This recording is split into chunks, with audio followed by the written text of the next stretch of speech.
नमस्कार मंडळी, आज आपण पाहणार आहोत मूग डाळीपासून बनणारा अतिशय पौष्टिक असा पदार्थ। त्यासाठी इकडे एका बाउलमध्ये मी 2 वाट्या मूग डाळ घेणार आहे। ही डाळ जी आहे ती आपल्याला स्वच्छ 2 ते 3 पाण्यामध्ये धुवून घ्यायची आहे। लहानांपासून मोठ्यांपर्यंत प्रोटीन रिच असा हा पदार्थ आहे। एकाच पदार्थामध्ये आपल्याला भरपूर सारे प्रोटीन्स मिळणार आहेत। डाळ 2 ते 3 पाण्यामध्ये स्वच्छ धुवून झाल्यानंतर आता आपण याच्यामध्ये परत पाणी घालणार आहोत आणि साधारण तासभर आपल्याला ही डाळ भिजत ठेवायची आहे। तासाभरानंतर मूग डाळ जी आहे ती छान भिजलेली आहे। आता इकडे एका मिक्सरच्या भांड्यामध्ये ही मूग डाळ आपण काढून घेणार आहोत। सकाळी नाश्त्याबरोबरच रात्रीच्या जेवणात सुद्धा तुम्ही हा पदार्थ बनवू शकता। अगदी पोटभरीचा असा हा पदार्थ आहे आणि हा पदार्थ खाल्ल्यामुळे बराच काळ भूक देखील लागत नाही। आता याच्यामध्येच इकडे मी 1 वाटी बारीक रवा घातलेला आहे। त्याचबरोबर 1 वाटी मखाणे घातलेले आहेत। मखाणे हे ऑप्शनल आहेत, तुम्ही नाही घातले तरी सुद्धा चालेल।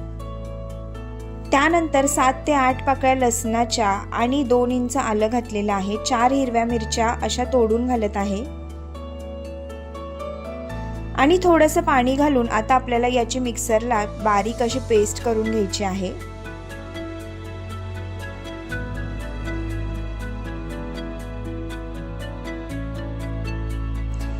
इकडे आपलं मूग डाळीचं बॅटर आता तयार झालेलं आहे।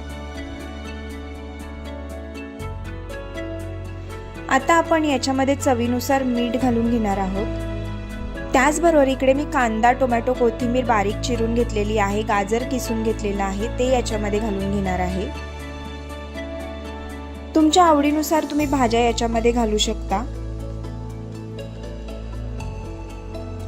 आता हे सर्व मिश्रण आपल्याला छान एकजीव करून घ्यायचं आहे। मिश्रण जर घट्ट वाटत असेल तर तुम्ही याच्यामध्ये पाणी देखील घालू शकता। आज आपण बनवतोय मूग डाळीचे झटपट उत्तापे। उत्ताप्यासाठी लागणारं बॅटर आपलं तयार झालेलं आहे।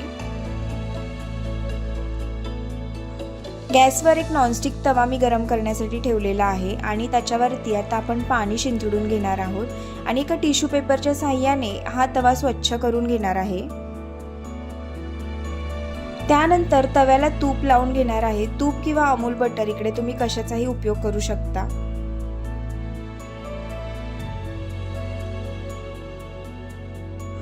मूग डाळीचं तयार बॅटर याच्यावरती पसरवून घ्यायचं आहे।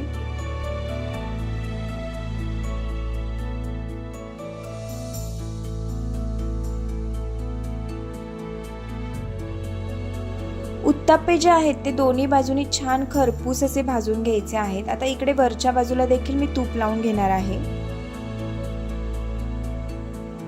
हे मूग डाळीचे उत्तापे बनवायला जितके सोपे आहेत, खायला देखील तेवढेच चविष्ट लागतात। तुमच्या शरीरासाठी आवश्यक असलेलं दिवसभराचं प्रोटीन या एकाच पदार्थातून तुम्हाला मिळून जातं। तर आजचे हे उत्तापे मी सर्व केलेले आहेत गोड लिंबाच्या लोणच्या सोबत। तुम्हाला हवं तर तुम्ही ग्रीन चटणी देखील बनवू शकता। अशाच पद्धतीने मी सर्व उत्तापे करून घेणार आहे। आय होप आजची प्रोटीन रिच रेसिपी तुम्हाला नक्की आवडली असेल। रेसिपी आवडली असेल तर व्हिडिओला लाईक करायला विसरू नका। माझ्या चॅनलवरती जर पहिल्यांदाच व्हिडिओ पाहत असाल तर चॅनलला सबस्क्राईब सुद्धा करा आणि बेल आयकॉनवरती प्रेस करायला विसरू नका, म्हणजे माझ्या व्हिडिओजचे अपडेट तुम्हाला मिळत राहतील। खाण्यासाठी तयार आहे आपले मूग डाळीचे उत्तापे। तुम्ही सुद्धा रेसिपी घरी नक्की ट्राय करा। भेटूया अशाच छानशा नेक्स्ट व्हिडिओमध्ये। तोपर्यंत बाय बाय।